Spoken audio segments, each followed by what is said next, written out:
Hello and welcome to another day of the spiritual talks that I do every day, and I've had some amazing people that come through from the Bible area, and today we have Nicodemus, and there's not a lot known about him from the Bible teachings, so I'm really interested to know what he has to say and if there's anything that he can add to the knowledge that we already have.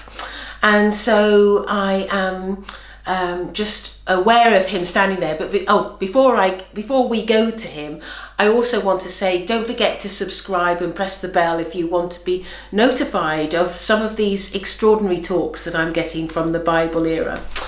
So Nicodemus, let's see what he has to say. And he is saying to me that he was very fond of Jesus, and what people don't realize is that he knew Jesus very, very well. He also knew Mary and Joseph and had been almost like a quiet friend of the family for many, many years.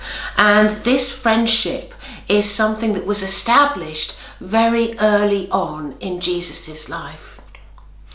He's saying to me that although there is little written about him, he wants to make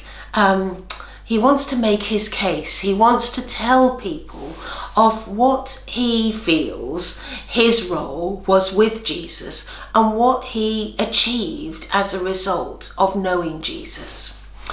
And first of all, he gave Jesus an introduction into a section of society that Jesus wouldn't otherwise be able to enter into, because Nicodemus was part of the sect which is known as the Pharisees.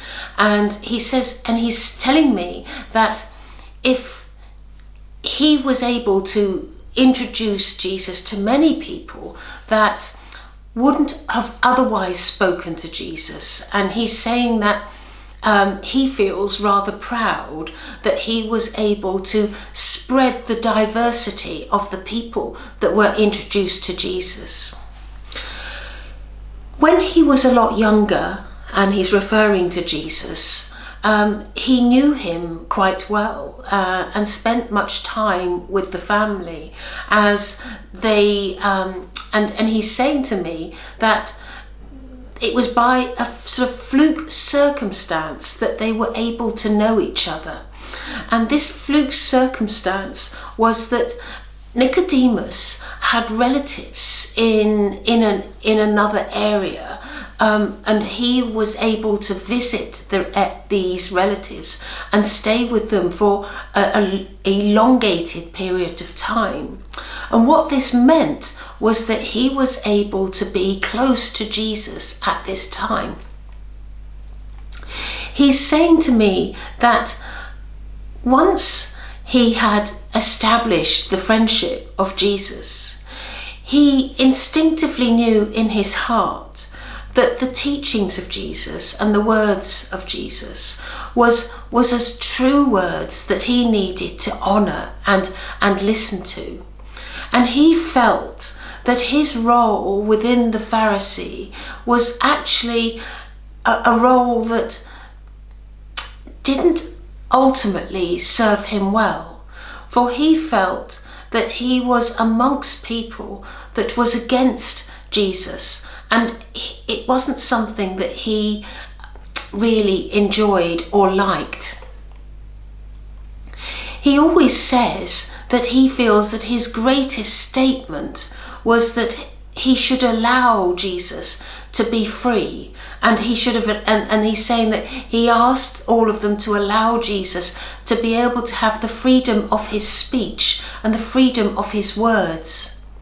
But alas, he wasn't successful with this statement, but he tried very hard. He feels that although his work was conflicting in nature, he feels that he always, wherever he could, tried to support Jesus and tried to give him the support that he needed in his life. Equally, there were times where he was able to go underground and speak to Jesus and his family and report to him what was going on within the Jewish community and the Pharisees and the Sadducees. And he feels that this was something that was quite a privilege to him to be able to do. For he warned Jesus several times about what was happening and what was going on. And it actually enabled Jesus to be more protected on several occasions. He's saying to me that his greatest sadness out of all of this was that he wasn't able to save what he considers to be one of his closest friends. He wasn't able to be there at the crucifixion because he knew that he couldn't bear to witness somebody that he loved very much die on the cross. But once this had taken place, he wanted to care for the family, and he wanted to show them that he had love in his heart for the family, and this was not any part of his doing. And this is why he came to them shortly after his passing, and he gave them all the embalming oils and all the necessary equipment that was needed to wrap the Lord in cloth and oil. Even today, he has great sadness because he feels that he failed Jesus in wanting to save him and help him, because it's not through want of trying or lack of trying. It was just that he was surrounded by people that weren't always prepared to listen to his words. Now that he is in the kingdom of light and close to God and close to Jesus, he feels very privileged because this friendship has continued on, and he is close to Jesus as much as he was then as he is today. And he feels that he is in an honourable position, for he is in a position that is totally in the light and totally protected by God. He realizes now that all of his actions were trying to place many people into the light. And he realizes that this is something that he has to do, and he feels that this is a role that he should continue on even today. And this is partly why he wishes to come forward today and explain himself and let people know that whatever you feel about somebody, whether you don't like them or you have some bad words to say about them, remember my story and remember how I tried to protect Jesus and how ultimately my actions were in the light.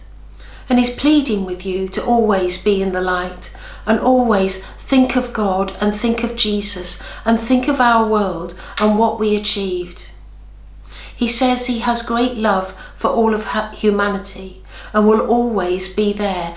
So he says, just pray to our world and pray to myself, for I will be there to help all of mankind where they are in a situation of conflict, where they are in a situation where they are unable to navigate themselves out of a difficult situation. This is my area of expertise, and this is what I choose to do at all times when I'm helping mankind. He's thanking you for listening to his words, and he's bowing his head. Dear God, thank you for giving me the opportunity to speak my words, to show people that I was in fact a dear friend of Jesus, and that I would stop at nothing to help him. Help people to understand that my actions are an example of how to be always in the light. And that should they wish to pray to myself, I will always be the answer that comes forward and gives them the opportunity to be in the light truly themselves. Amen. I think that's quite, I really like that, because it's given us an insight into Nicodemus and how he had a bit of a struggle that doesn't really you don't really hear about that. And I love the fact that he's able to give these words that enhances what he did and how he struggled to protect and save Jesus, and how he feels that it's almost like his conscience is clear because he was always in the light. So we have to thank Nicodemus and honour him for always being willing to help him, however difficult that was. Interesting, isn't it? Interesting when you get these little snippets that just sort of like draws the picture of what was going on. So thank you for listening, and see you tomorrow. Goodbye.